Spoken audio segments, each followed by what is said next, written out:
பென்சில்வேனியாவில் Donald ட்ரம்பின் பேரணியில் நடந்த துப்பாக்கிச் சூட்டு சம்பவம் குறித்து அமெரிக்க ஜனாதிபதி ஜோ பைடன் தனது எக்ஸ் தளத்தில் கவலை தெரிவித்துள்ளார்.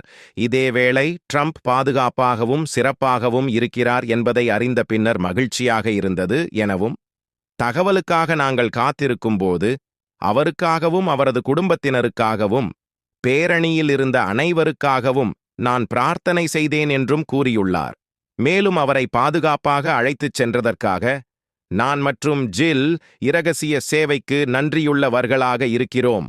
அமெரிக்காவில் இதுபோன்ற வன்முறைகளுக்கு இடமில்லை. அதை கண்டிக்க ஒரே தேசமாக நாம் ஒன்றுபட வேண்டும் என பதிவிட்டுள்ளார். இதேவேளை முன்னாள் ஜனாதிபதி ட்ரம்ப் மீதான வெளிப்படையான தாக்குதலால் நானும் சாராவும் அதிர்ச்சியடைந்தோம். அவர் பாதுகாப்பாகவும் விரைவில் குணமடையவும் பிரார்த்திக்கிறோம் என்று இஸ்ரேல் பிரதமர் பெஞ்சமின் நெதன்யாகு தனது எக்ஸ் தளத்தில் பதிவிட்டுள்ளார்.